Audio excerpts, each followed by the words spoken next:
Hey, I'm Caleb Anderson, and this is the Spirit Farm podcast, where we celebrate grace, cultivate growth, body, mind, heart, and soul. And on this midweek episode, we're going to talk about healthy and how healthy means whole.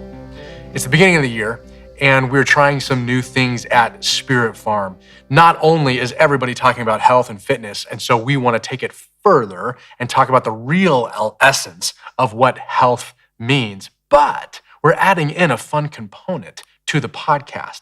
We are, with these midweek shorter teachings, we are inviting you to have a conversation with a girlfriend, boyfriend, spouse, family around the dinner table, or your book club, small group, life group, whatever that might look like. So starting now with these midweek shorter teaching versions, you will find on our website a PDF with discussion questions that helps you dive in and take the content and conversation further. I hope you utilize that. I hope you enjoy that. I hope that it helps you and serves you in some way. Please give us feedback and let us know how we can make those kind of conversations better.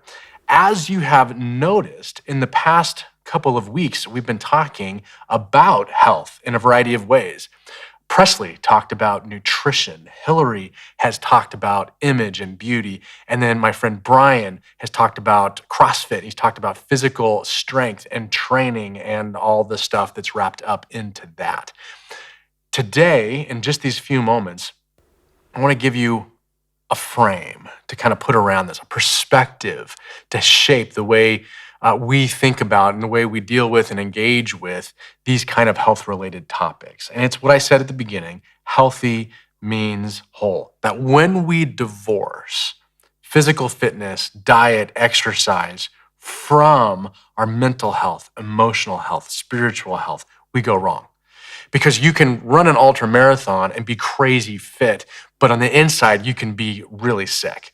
You can be a disaster. You can have disorder in your interior, mental disorder, emotional disorder, and spiritual disconnectedness. It's important to keep all of these things in mind. Jesus famously said when he was walking the earth and he was constantly pressed by the religious types who didn't like Jesus, constantly pressed with, what is it that you're saying? What do you mean? Do you disregard our traditions? What about our 600 plus laws? And one guy was asking him one time, he said, Jesus, what's the most important of the laws? Like what's supreme? What's ultimate?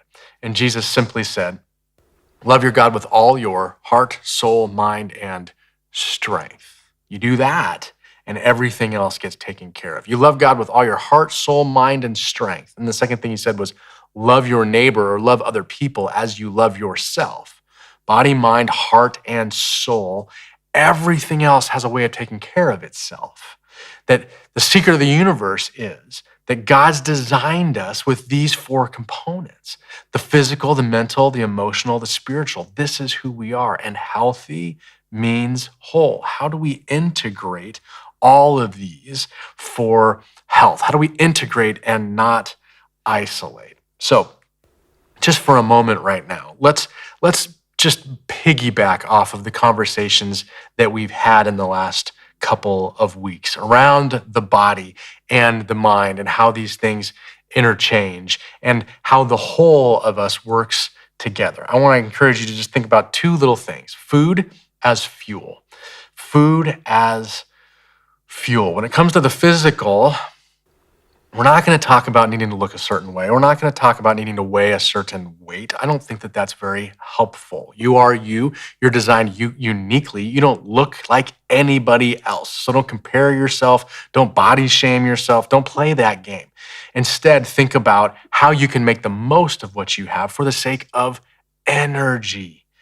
Let's maximize the physical for the sake of energy, and let's use food as fuel to do so. So when you look at your next meal, is this going to give me fuel? Is this going to propel me to get done what I need to get done today? Is this going to give me energy, or is this going to drain my energy and make me want to go lie down? Think about your food that way. It might be helpful. The second thing is fitness as speed. So I start every day by getting still. Stillness first. And I get still and I remind myself that I'm connected. The body, mind, the heart, the soul, that they're all connected. I say a prayer. I focus my mind on certain things, starting with gratitude. These are the tasks that I have been through. The thankfulness, the affirmations, the surrender, the killing the things that are distracting me and tearing me down, and then the commitment to serve. So I do that first thing in stillness every morning. And then for the rest of the day, I move toward speed. How can I make my body move? How can I make my mind move? Is the food that I'm eating helpful for my mind to stay sharp? And how can I emotionally move toward other people? How can I move my emotions in a helpful, healing kind of direction, expressing the stuff that I'm feeling and struggling with, moving toward others in a caring way? How can I be quick to forgive? You see, we start with stillness, but we move towards speed. How fast can I forgive? And then, what's the speed at which I can connect and stay connected to my God? Soul connected to spirit, that my soul comes alive and is like the flux capacitor from Back to the Future that energizes and mobilizes the whole thing and brings it together. How do I remember that my soul is connected to God all the time and that breath is a simple and easy reminder that God's Spirit is here and everywhere all the time?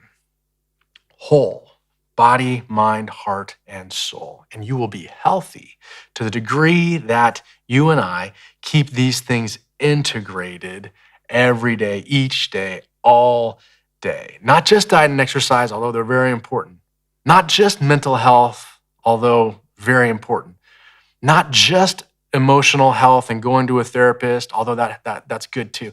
But the soul, the mind, the body, all working together. As the ancient Hebrews have said, they call it shalom, peace, harmony, connectedness, living in shalom. Peace be with you. May you experience harmony. May you experience connectedness. May you experience the true health that means wholeness.